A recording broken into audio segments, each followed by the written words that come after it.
एक लड़की। हाँ आ जाओ मेरे यार। ए यार तू खाना रहू तो तनी अलम मिली ना तो हम अकेले हूँ गाले हमारे भाई लोग संगे बा। सही भाई। खानदानी टू भी गौले बनी कुछ दिन में सुना दे।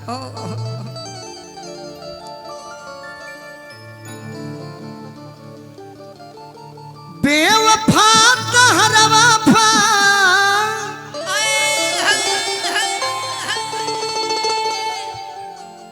नरास आइल हो छोड़ दिहलू तू तो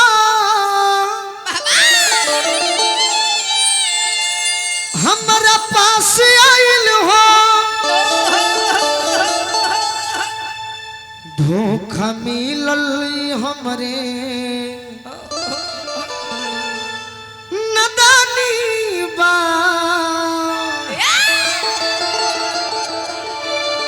लइका कहता के जा ए जा जे करे से लोभ कइलू ओ करे से परेशानी बा। जे करे से लोभ कइलू ओ करे से परेशानी बा। जे करे से लोभ कइलू ओ करे से परेशानी बा। ए सनमई करम तहरो लागे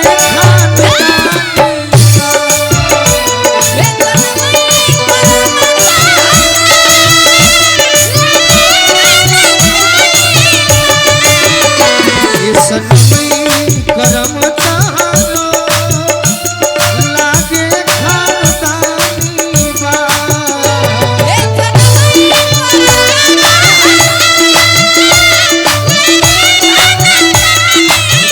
ये भिखारी भैया फौजी जवान के तरफ से आशीर्वाद मिलल। ई गाना सभे सुनले बा लेकिन रउरा सब जो नहीं सुनले ओकरो के एक लाइन मार दी। अदिति तू नहीं कुछ सुन ले हम कभी गौले भी नहीं की। एगो लड़की एगो लड़का से प्रेम कैले बिया बाकी धमकी देती है तो लड़का के बियाह ठीक हो गइल बा तो धमकी आवती है कहती है का देखो तनी कैसे शादी तू करब अरे दूसरा के कैसे मंगिया भरब इज्जत जे खूंटी टंगाई हो इज्जत जे खूंटी टंगाई हो दुपट्टा से फांसी लगल बियरऊ जहिया बारात तहर जाई हो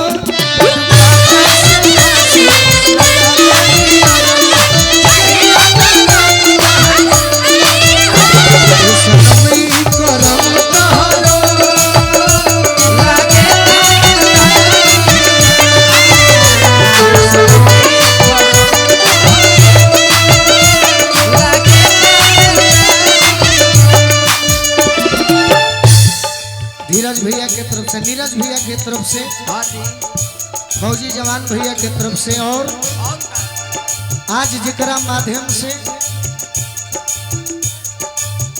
हॉस्पिटल में मिलनी तो या तो अनेकों रोगी मिले ले लेकिन ओजा भी उतने मान सम्मान और आज अपना घर पर बुला के अपना मान सम्मान हमरा के राजीव भैया देनी।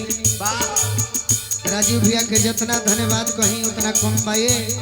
तानिया जी आज तो सरा के पीछे लागल बड़ू और हमरा के पहले पागल बड़ू के हमरा से प्यार अब चिन्हेलू ना यार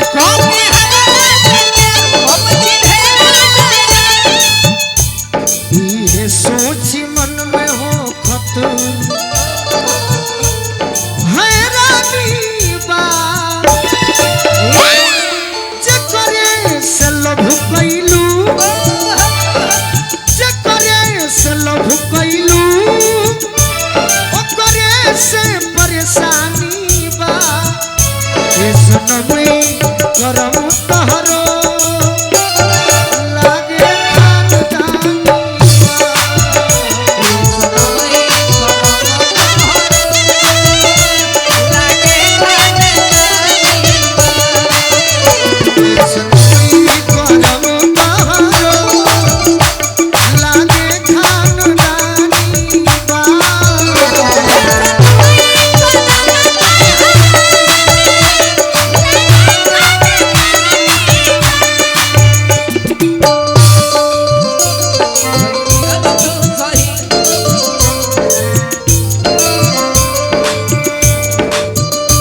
ये हमार सौभाग्य बा हाँ जी अब बड़ी दिल से सौभाग्य भगवान के कृपा कि हमारे भौजाई के भी आगमन होता बाकी हम बोलाई ना ना वजह से हम आशीर्वाद ले ले तनी भैया भाभी के जोड़ी बनो रहो। अति सुंदर अब बाबा महेंद्र नाथ करी कि भैया भाभी के जोड़ी बनल बा हाँ जी तो देवरो संगे भौजाई के जोड़ी बनो रहो। सही बात हमार बाबू हमार भतीजा तीनों भतीजा के खूब नारायण जी बना के राखी हाँ जी कि जैसे राजीव भैया नाम रोशन कैनी तो पिताजी के आगे के नाम रौरा सब बढ़ाई। सही आहा हा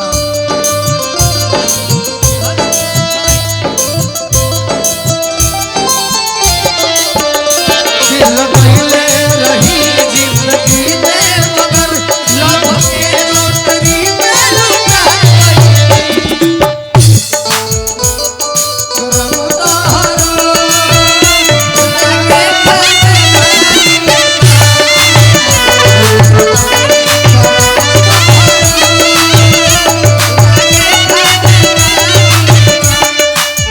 ये ज्योति ये ज्योति रोशनी न त तुरल बाड़ू जवना के खाती हो नाता तुरल बाड़ू जवना के खातिर हो तू मिली न तहरा गवना के राती हो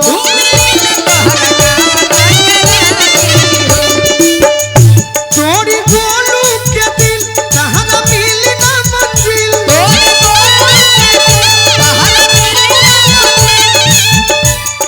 संग दिल संग बूझ जानी अरे जानी बा जकरे से लभ कैलू ओकरे से परेशानी बा ए सनमी करम तहरो लागे खानदानी ए सनमी